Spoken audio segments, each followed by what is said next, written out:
Hello everyone, it's Lennon. Welcome to the channel. Today I'm going to talk about my witchy space. Alright? Ain't nothing happening on here today, so I thought I'd bring the camera over. Let's see. What can I tell you about it before I turn the camera around? Well, what my ass is on right now is an old sewing machine that was handed down to me. It no longer works, so I gutted the thing. It was an old Singer, so it was one of those tabletops where the one slat goes like this, and then you literally have to pull that heavy thing out from the guts, okay? And then it sits, and then you put the leaf back in, right? It's kind of a weird contraption, right? Most sewing machine tables were like that back in the day.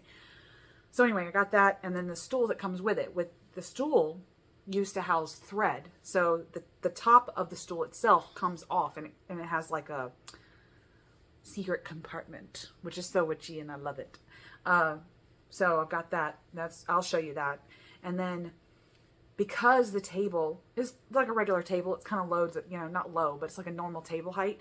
And after I had the baby and he started walking around, everything I would do over here in terms of like magic or witchcraft or whatever, I was like, okay. So I had to do something about that. Like, I could not keep him away from it, and plus safety too. If I wanted to have candles going or something like that, I was terrified to do anything like that over here. So I built this shelf system where it would be off the ground, and never really had a magic space before. Usually it was just a table that I just shoved over here in this corner, and it was mainly a witchy catch-all, where I would keep my witchy stuff. But since having it in this corner, it's still a catch-all.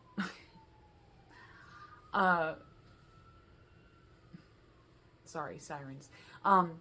Squirrel. It's still a catch-all, but I've learned to be a little bit more reverent with it.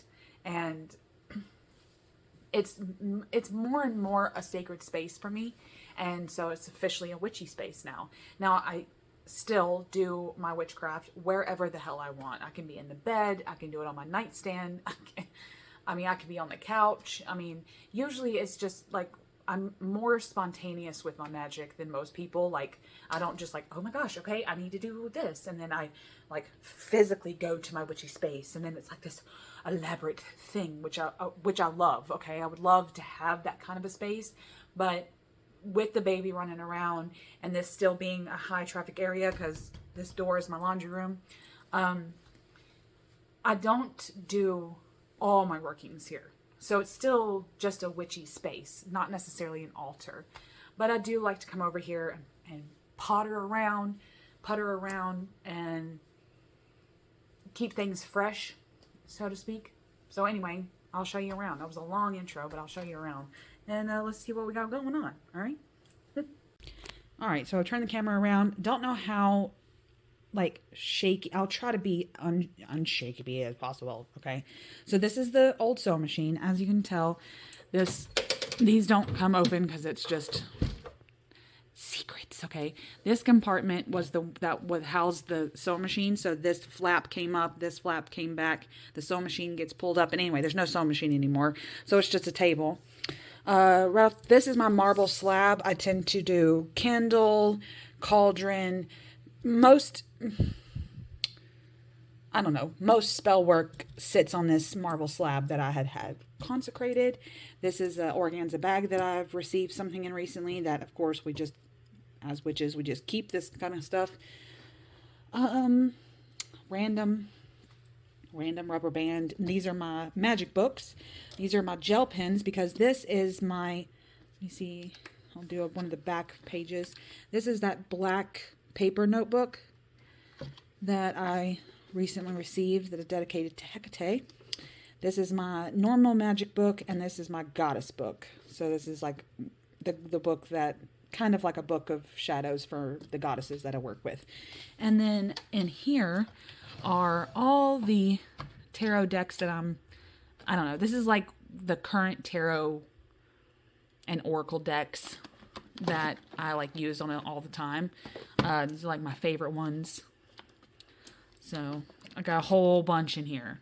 And as you can see, some of them don't even have boxes, which is not really good for the longevity of the deck, but whatever. They're just all piled and crowded in there. I got my thought. Sorry, I need to figure out that I need to remember that I'm filming. I got my Thoth Greenie back there. I got a couple of Mags' decks back there. A couple of my own decks. Anyway, y'all don't care about that. Anyway, so that's my tarot drawer. And then this is that stool I was telling you about. It's seen a lot of wear. Shit. Anyway, so the top of this comes out. It's used to hold thread. This is where I hold all my incense.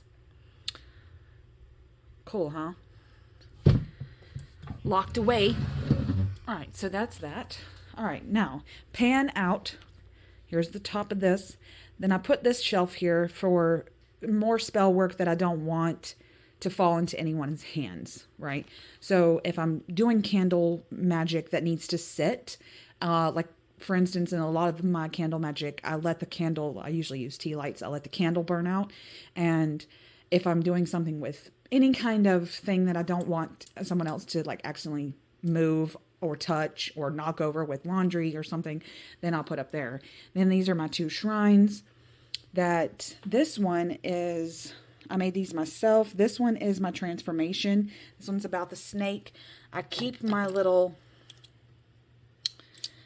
this snake skin, which I put in this, like, I guess you call it window locket. I don't even know. But I had one of this locket lying around, and the snake skin itself, which I forged, I got at the lake myself, they're very brittle. Like, they fall apart really, really easily. And so I put it in there. So I can wear the necklace, and I also use it as, not really as a pendulum, but kind of as a pendulum, I guess you could say. Like, I kind of like, you know, do the whole ooh over my spell work or whatever. Okay. Y'all don't need the whole gist of it. Anyway, it fits very well in that shrine. And this one's kind of like my, I don't know what you call it, my Whimsigoth shrine. I painted this, I don't know, to look kind of whimsigothy. I love the inside of this. The way I painted it. So cool. Already got some candle damage there. Oh, like I had a candle down here too close to it or something. I don't know. Who cares? It's my own space. I wove this when I first learned to weave. I was, how old was I? 16 when I learned how to weave. I had already known how to sew. Like, I didn't know how to weave very well, not like this, very intricately, and using multiple colors and switching between colors. So anyway, I'd used this as a practice. I was about 16 years old, and I put it on I tied it with a stick, and I just have always loved it. And so I put it over here. It's part of my witchy space. And then to kind of offset, I have got some mugwort drying over here. And then that's pretty much this area. So we're going to go up to my main place. I guess you could call it my main place. We'll pan out for a little bit. Show you that. This is what I call the main shelf. All right, so we're going to start over here and work our way over. This is a icon of a saint that I bought I was in a Greek Orthodox church, I believe. I don't know, they had all these icons for sale, and so I bought one to give back, I guess. Anyway, so there's that. And I decided to put it up here. This is my, I think this is my dirty offering. Let me see. I think this is my own dirty offering oracle. Yeah. So I keep that on here. Oh, look, we got magic. I keep that up here because I use it in my craft. And then this was a jewelry box handed down to me. And I house my war beads. My war beads. It's got the beautiful knife. And then this set up just like a, here, I'll lay them out for you. Every time I wear these, I hear a drum beat, like a heartbeat. Oh, I love them so much. They just vibrate with so much energy. I made them look just like a rosary. I made these myself. They're all twisted up. So they have the exact same number of beads as a rosary. They just have this and a quiet little, you know, triple clasp there. Anyway, so I keep my war beads in this. That's all that's in there. And then back here are some of the most adored, I guess you could say, adored crystals of mine. This is my selenite moon, some pyrite, some, this I actually foraged myself. Look at how beautiful that is. That's the, like, sedimentary rock is very, it's not rare. It's very common where I live when you go to the creeks. But just to have this one, it was so beautiful to actually see the sedimentary, like the sections, you know, like it's just, I loved seeing what time has done to this rock. And then some amethyst, my firestone. This is my labradorite, because I love this. I love what labradorite does. Gosh, is it this side or this side? Yeah, I think it's this side. We're not going to be able to get a good read on that thing, but anyway, y'all know what labradorite is. Okay, and then I've got my calcite. This is my firestone. I love this. God, I love this thing so much. And then my amethyst cluster, and then some more of my own foraged crystals down there. This is my African bloodstone, and this thing is, it's always so good in the hand. I mean, I love palm stones, as you can tell with my labradorite. I love to hold them like this in my palm. So to have a palm stone of that bloodstone is, oof, I love it. I'll have to, let me, I'm gonna shake off that energy. Okay. Okay, and then these are my Conte e Peri crayons. They're just some like hard pastels, and I had them consecrated for myself. I love them. I love charcoals and hard pastels and soft pastels, and I love the mess that they make, so I keep that up there. Let's see, then this section, this is my incense, Palo Santo. I got a selenite stick and my deer bone, which was lovingly painted for me. It was actually dyed using like an indigo, and I just love it. She put some symbols on there. I'll leave the handle to, I think her handle's name is called Spirit.and.Bones. She uses natural dyes that she makes herself through indigo, food. She does a beautiful pomegranate that dyes the bones in like this ruddy color, this red reddish color. So beautiful. Actually, this is the color right here. This pomegranate color is the color of her ink that would use to dye bones. I chose this one. I chose the iron gall. I needed it. I needed it to be more black for the purposes I needed it for. Then this is my quartz cluster. I've got an extra helping of some snake skin back here that kind of sits back here. That kind of sits back there in the back. Let's see, I'll have to move this. This is my jawbone. That was painted along with the femur there. Beautiful jawbone that's dyed, so I keep that back there. Another quartz cluster. Now, I have this, which is a lemon shell, and I dehydrate a lot of the fruits that I eat for various spells, like oranges during the summer, late spring and all the way through summer and fall. I do orange husks, and then this one's lemon. This one was for Imbolc not too long ago, because lemons remind me of Imbolc, the coming sun, and as you can hear, it's really hard, so I keep that back. I kept that back there. And then I have my pomegranate husks, which I use. Actually, I use these a lot for spell work and for goddess work. Mainly goddess work, really. But I have used them quite a bit more than I thought I would. Now, back here in these organza bags, please don't get grossed out, but these are all teeth. I'm not going to get them out and show them to you, but maybe you can. You're not going to probably be able to see, but Those are tiny baby teeth. I've kept all my children's teeth, and they're in this bag. And then in the red bag back there are teeth that I have collected from various family members. So I've like collected teeth for various things, okay? And then this is my honey bear, okay? This is my Winnie the Pooh.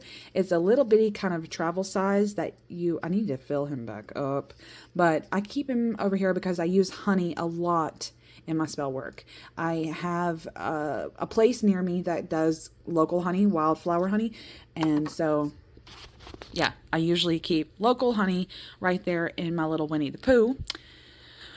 Let's see. Let's go over here. Okay. Oh, and this is my jar of bones. Let me move some stuff out of the way. I gotta do some stuff to this before I move it. Okay. So this whole thing is a fox skeleton that I collected and forged myself. The whole thing was relatively intact, and I cleaned the bones myself. They were relatively cleaned. They had been cleaned of all sinew. I just had to clean them, and in a way that I knew that, you know, no more bugs and all that would be attracted to them. So I cleaned them myself and dried them in the sun bleached them, and I put them in this jar. And I used this this whole jar of bones with various goddesses that I work with, like especially the Baba. I use my jar of bones for her, or I've been known to pluck specific ones out, especially this one, as you can see, like this one's at the top. I get that one out and use it in various things. Also, this dye is for the Baba, because once, a long time ago, I had a meditation with her, a visualization kind of a thing, guided meditation with myself, I guess. And in that, when I met her, it was so weird, because she had a wooden die. And I asked her a question, and she said, in her very gnarly, disembodied voice, she said, "Why don't you just roll the dice?" I said, okay. And then I rolled the dice, and after that, I got a number. And then I had to think and sit and think about, after that meditation, what that number meant. And it did come to fruition, what it actually meant. So ever since that, I have associated dice with the Baba. And I've got some string. I had collected that from something, actually. All right, this is my cauldron. I love this thing. Look at this. Probably got, don't have much in there at the moment. And then behind it, I have an oil that I made. This is my pestle for my mortar right here. So I left that sitting back there. This is my moon water in this lovely, lovely canister. And then I got some, I always have tea lights, white or black. They're usually sitting right here behind my gnome. And then I've got my mortar, and currently I got a sage stick. And then I've got some tongs back here for my charcoal discs, things that I've got burning that I don't need to pick up myself. So I got a pair of tongs. And then this is my little gnome, okay? This is my little gnome poo. And I keep coins because I associate a lot of the death goddesses that I work with really like having coins in their workings. This is an old pirate coin that my dad had given me. And then these are just like silver dollars that I had collected since I was very, very young. And yeah, beautiful pieces of silver there. So I keep those there for various workings with my death deities. And then over here is my mugwort, like I said before, this drying out. But this is my magic wand. Isn't that so beautiful? Y'all, I don't know how to express how fun it is to work with one of these. I just love it. I mean, whenever I have something over here, oh, I forgot this. I'm sorry. Whenever I have something working and I pull this down from its little doodad, and I get all Glinda the Good Witch with it. I just feel so witchy and magical, and it just really does make some potent shit happen. So, anyway, and this is an actual body oil that I've made. Need to actually give it a shake. It's over here in this corner, and it works over here because no sunlight like directly hits it, and with it being in the amber bottle, it's good. So, and it smells delicious. This particular one is for a working that is, this one smells, I'm not going to tell you what the working is, but you might be able to guess from like the smells. So I work less with, what would you call it? Correspondence than olfactory. So I want the whole thing to smell a certain way. And with this one, this smells like pine, roasted pine cones, and Palo Santo. And it's probably my 2 favorite scents in the entire world. So I've got that. And with this forest, I don't know what you call it. It would be more like a forest after dark smell. And, you know, campfire, fire in the woods, but safe. You know what I'm saying. Anyway, so that's happening right there. Then we move up to this shelf. Okay, so panning back out, we've done all this. And then up here, I've got what is probably going to be my actual goddess shelf, I guess you could say.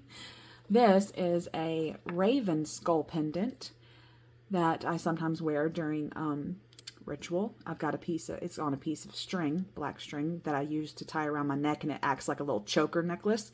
So this is my raven skull. And then behind it are my poppets. I've made quite a few of these to do for certain spell work, and I made them out of clay. So there's that one. There's my little, she's my little chunky boo. Okay, I love her. And then I've got this one. Yeah, I like her too. So I've got them up there. They're little poppets. And then I've got my book, Immaculate Immortality, back there. I consecrated this in all 4 of the elements. And I don't know, for some reason one night I had a very, very high urge to put it up here on the shelf. So I did. And then I've got my crystal ball. Love this. This is my obsidian crystal ball. It's a beautiful ball.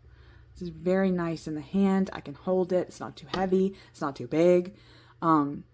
Or I can leave it sitting on its perch there. Or move the whole thing down here, which is normally what I do, and put some candles around it if I'm really having like a scrying night. But anyway, so I got that, and then I've got her. Oh, she's so beautiful.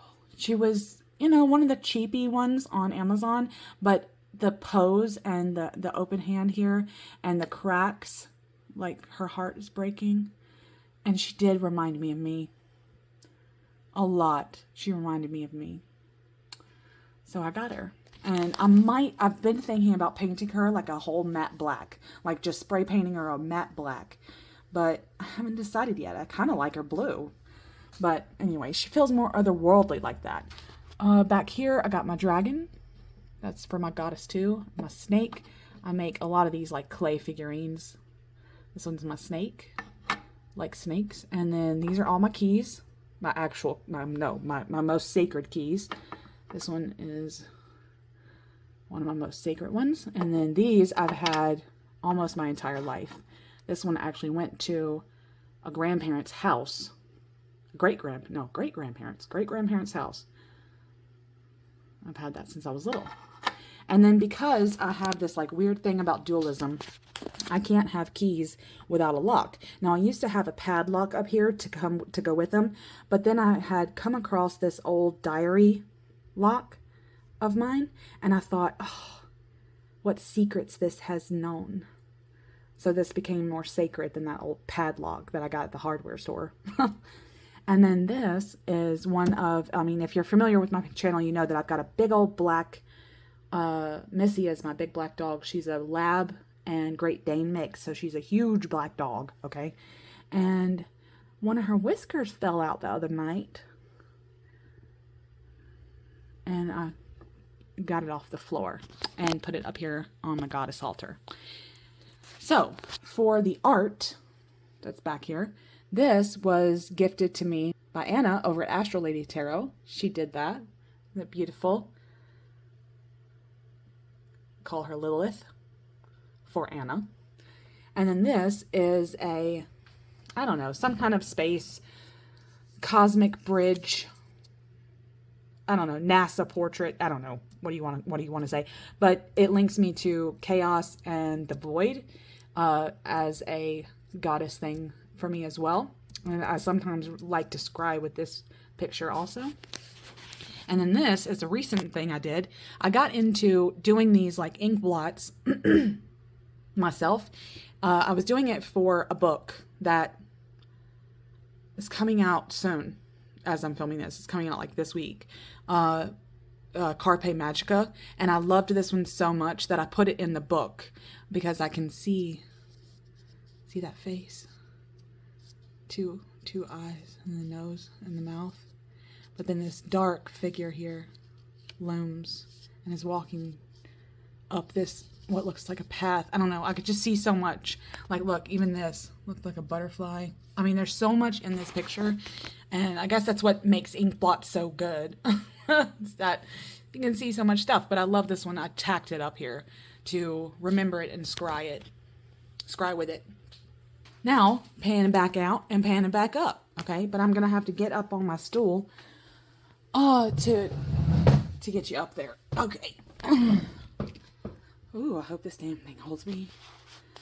Okay. This I found in my yard, and it was one of those like resin cherub garden things, but it's so old. I had dug it up when we were doing landscaping when I first moved in, but it was so beautiful because it's just the eye. It was just the eye, and I thought, oh my God, this is the most beautiful thing. So I've kept it. I kept it up here. This is my spine candle, which I love. Probably will never burn the thing because I love looking at it. And this is kind of like my skulls, okay? I don't even know if that's how you would say that. Yeah, I guess. This is my skull shelf. This is my... They're wrapped around. This is a piece of driftwood that I gotten from the beach. But these are my world beads. I've got this globe on it. And they're different lava beads for the middle of the earth and the earth's core. And then green beads and blue beads. And it's just about the planet Earth. I've got this gorgeous sapphire looking blue bead right there. Oh, so beautiful. But it's wrapped around this piece of driftwood. And I use the beads to chant and perform workings that revolve around world peace. So those are my world beads. Then this is my beautiful glittered black skull. I've had him forever. He's kind of dusty. I don't think he cares though. But anyway, so I got him, and I've gotten this totem. This was a gift. I don't know much about the symbolism of this totem. I haven't been able to find much, but someone had carved it out of this chunk of wood. And there's a signature on the bottom, but I'm not going to show you. And it was a gift to me. And even though I know I don't know the symbolism very well, and it's not, my culture or anything, it was just so beautiful, and I wanted to have it up all the time. So it stays back there as my part of my protector thing with all my skulls. And then this is my witch thread, a witch braided thread that I use in a lot of workings. I keep that up here with my skulls for various reasons. Now this is my main skull. He's my main working skull. I use him a lot because this was originally a candle holder. So the skull itself, the back part of the skull comes off and you can put a candle in it. And so therefore the middle of the skull is pretty fire resistant. Not fireproof, okay, but fire resistant. And so I can put tea lights and various things in him and know that he won't just like fall apart. But anyway, so he's my main working skull. And then I happen to have a form of my goddess beads in here. So I'll just have to shove them there's something about shoving these beads when I'm done with them back into his eye. I don't know. It kind of makes me think of a Goni. Like I'm a Goni or something. And I'll leave the key hanging out for me to grab. Then I've got my turquoise skull and then my candle skull. Okay, and then that's it. And then I've got my tourmaline here. This was actually found in a quarry in my state. Still got some dirt on it, some of that Georgia red clay. And I love it. And to have a piece of local tourmaline is really special to me. Look at all those jagged edges. Oh, I just love it. It catches so much. You know, this is like, it acts as like a sieve because of all these jagged edges it's got. I feel its essence. It's got so much trapped in it. Okay, and then I've got my pentagram candle holder, and then I've got this little thing that, I don't know, it's just kitschy. It's so cute. But this reminds me so much of what my witchcraft is. And skulls, the hat, the books, and the crystal ball. And every time I look at it, I just feel myself. And then I've got a thing of string, because what witch doesn't have string? And then this is my poppet. I made him when I was about 13 years old. As you can tell by the stitch work. But I loved him so much that I've always kept him. I could never throw him away. I just made him out of felt and some scrap fabric. I've had him for a long time. Oh, I'll give you a hug for a minute. Okay, and then this, my friend Manuela made me. It's just some poured paint, but when I spin it, I can scry because it's got all these, it's got some glitter in it, and it's got some holes and all the different colors. I can spin this and kind of go in an altered state kind of thing and scry with it, and it's just always been so beautiful. So, and I appreciated the hell out of her giving that to me, so it's always been on my altar. Alright, so he goes back over there. And then up here is a painting that I made. This was supposed to be the Fates. At some point during the painting session, I turned it somehow into the Maiden Mother Crone. I don't even know how. But then like up there is the triple moon with the night sky. So I may do another portrait of them, the Fates, at some point. But I did enjoy this. I mean, I didn't do a fantastic job, but this was one of the biggest oil paintings at the time that I'd ever completed. So I fell in love with it. So I hung it up here. So anyway, and then in terms of like some, what do you call it? Over storage. I've got a lot of like extra sage bundles that I've made over the years. I've got like in a cabinet in here in the laundry room, I've got a couple of the sage bundles. I've got some more tea lights, some more actual like pillar candles, taper candles, pillar and taper candles, I guess you could say. More incense, more Palo Santo. Let's see what else is in there. More string. I use twine, I use thread, I use string, I use needles and pins, and all that is in a cabinet, in a like a witchcraft cabinet. I use paper. I've got scraps of paper in there. I've got various pens and pencils that I use that are like for the craft, you know. And so I've got like an overabundance of things in a cabinet. But this is currently what's just currently out here. So it doesn't look like a lot, actually, now that I'm looking at it, compared to everybody else's altar tours. But it's mine. And I love it. Anyway, I hope that y'all liked this tour of my witchy space. Hope everyone's having a magical day. Much love.